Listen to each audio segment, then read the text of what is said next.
The Secretary General of NATO, Jens Stoltenberg, recently visited Kiev and said that Ukraine is on an irreversible path to joining NATO. The US Secretary of State Blinken has also said recently that Ukraine is going to be a member of NATO. So this raises a couple of questions. First of all, why hasn't Ukraine joined NATO yet? And secondly, if and when Ukraine does join NATO, what does it mean for Ukraine? What does it mean for Russia?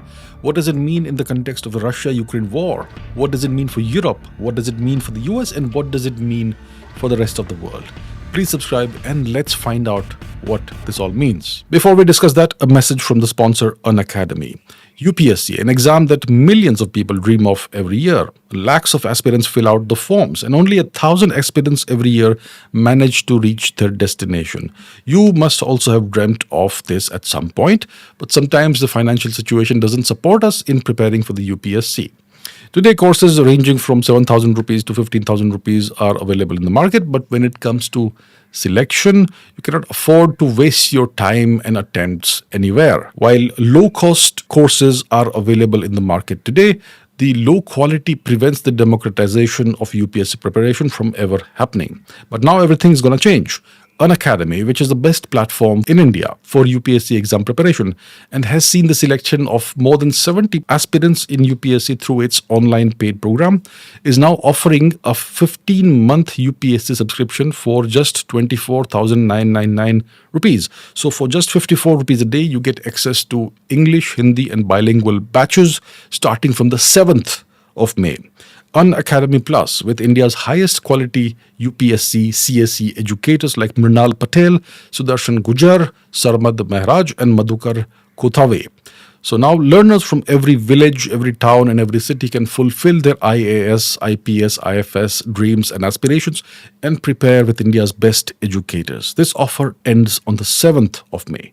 So enroll to Unacademy now. The links are in the description. So why hasn't Ukraine joined NATO yet? And if Ukraine does join NATO, what does it mean for the region and what does it mean for the rest of the world? So first of all, let's understand the process of joining NATO. There are a number of steps that a nation has to go through for joining NATO. The first step is that there are accession talks with NATO in Brussels. The nation has to send its representatives to Brussels and engage with NATO in talks, in accession talks. And this involves discussions to determine whether the nation that's desirous of joining NATO does indeed meet the requirements of NATO membership, because NATO membership has requirements and you got to fulfill those requirements.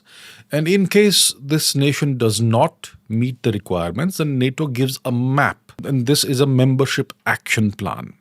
So that is all part of step one. What's step two? In step two, a letter of intent is sent to the NATO Secretary General. The current Secretary General is Mr. Jens Stoltenberg. So this letter of intent involves the nation providing written confirmation of its acceptance of NATO commitments and a timetable of reforms if required. So many nations may not meet all the criteria or requirements for becoming a member of NATO. So there is the membership action plan that's given out, and then the nation has to commit to a timetable and a time frame for carrying out these reforms. So essentially joining NATO, if you, let's say, don't meet these requirements, it involves you reforming your nation from within. So it essentially involves changing your nation and changing the nation, the way the nation is run. Essentially interference in the internal affairs of the nation, but that's how it goes. You want to become a member of NATO, you've got to do this. So that's step two. What's step three? In step three, accession protocols are signed by NATO members. This step allows an invitee to become a party to the Washington Treaty, which formed NATO. So accession protocols have to be signed by NATO members, other NATO members, all the other NATO members. And this is where each NATO member gets kind of a veto power. So any member of NATO can prevent a new nation from becoming a member of NATO if there are certain differences, or if they have any political differences, or whatever it is, if there's some agenda they want to serve. So that is step three. Step four, accession protocols are ratified by NATO member governments according to their national procedures.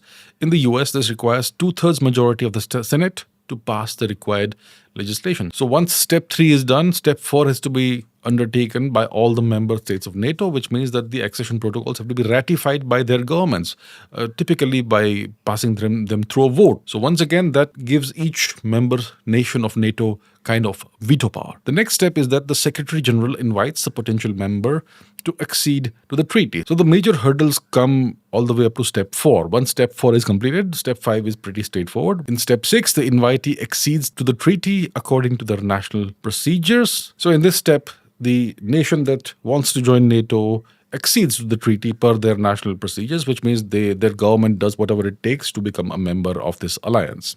That typically would involve ratifying the treaty and voting on it and so on. So that's step 6. And step 7, after depositing their instruments of accession with the US Department of State, an invitee becomes a NATO member.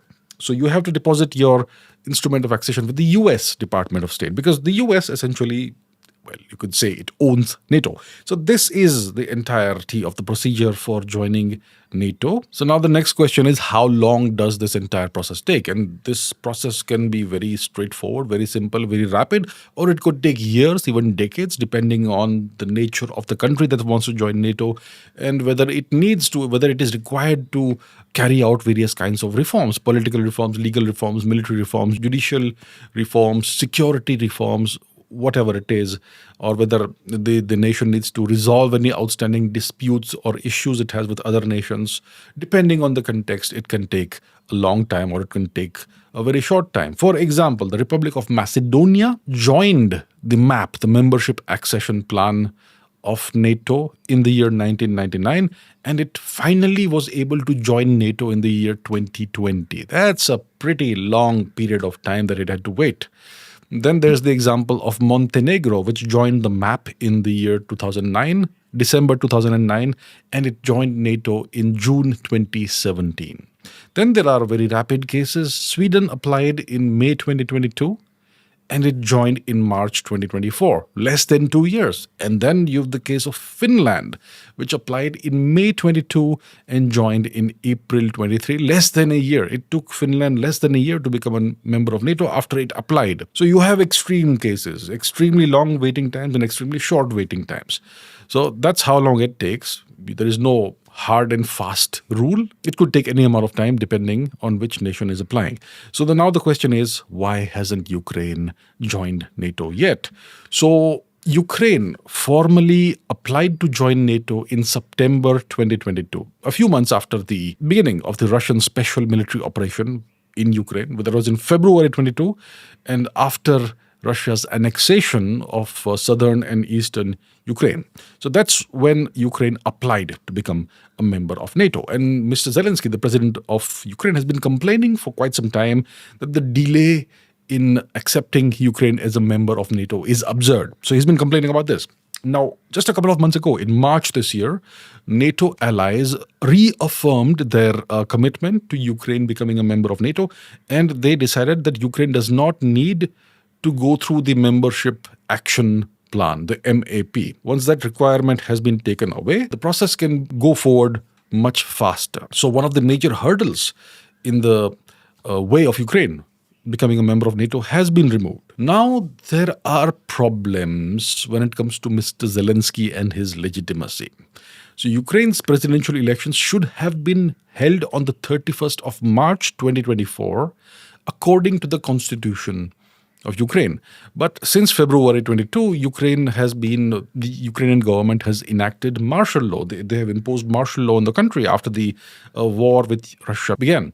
And according to Ukrainian law, you cannot have elections held in the country when the country is under martial law, when martial law is in effect. So the presidential elections, which should have been held on the 31st of March this year, have not been held. Now, Mr. Zelensky's presidential powers are going to expire, according to the constitution, on the 21st of May this year, 2024. So in 3 weeks or so, his presidential powers expire, and there is no legitimate way, constitutionally legitimate way of extending Mr. Zelensky's presidential powers.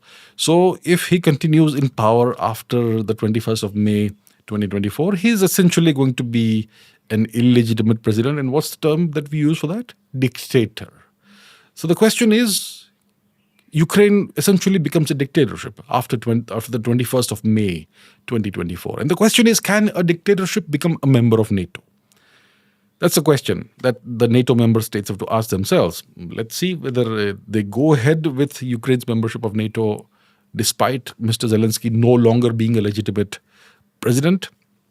That's the question they have to address.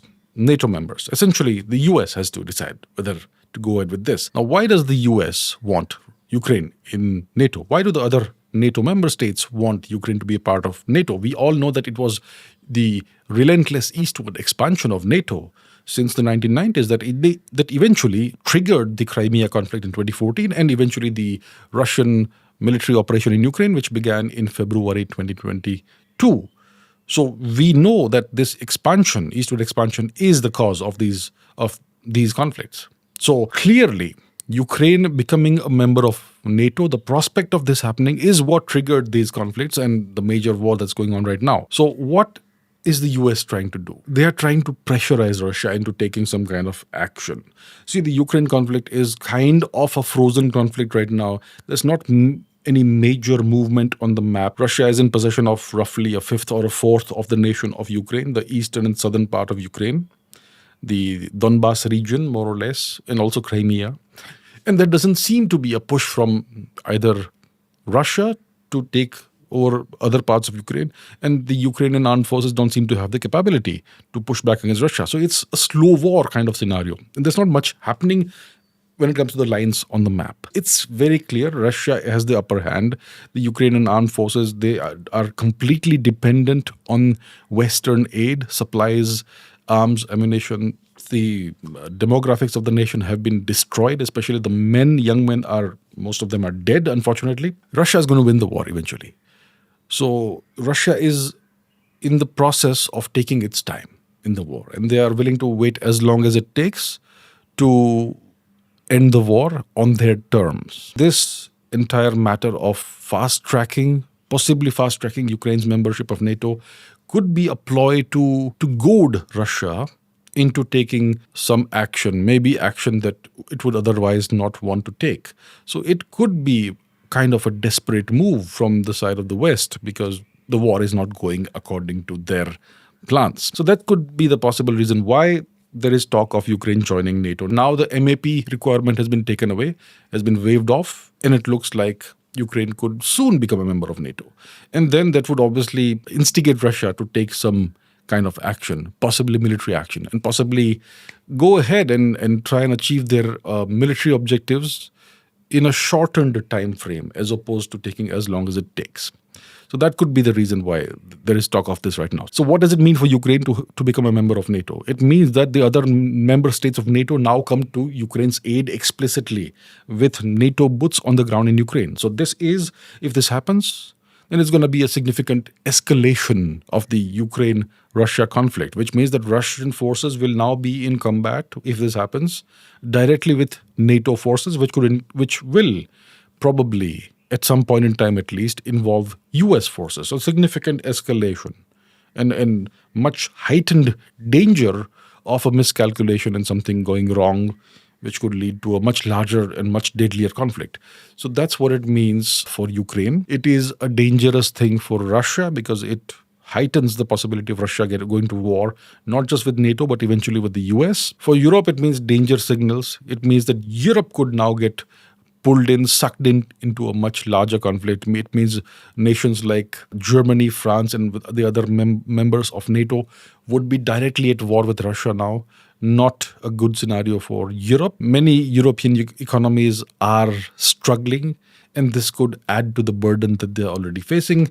For the US, it is a chance to put more pressure on Russia. And for the rest of the world, it means that the overall global scenario could get even bleaker. The global economy isn't doing great. It could exert more pressures on the global economy. And overall, it means that there are tensions that are heightened across the world. And that's not something anybody wants, but that's where we are. So if Ukraine becomes a member of NATO, you can certainly expect an escalation of the war in Ukraine. Maybe it goes from a slow war scenario to a hot war scenario. and the risk of further escalation becomes much greater. So overall, if Ukraine becomes a member of NATO, it could be danger signals for the rest of the world. Thank you for watching, and I'll see you in the next video.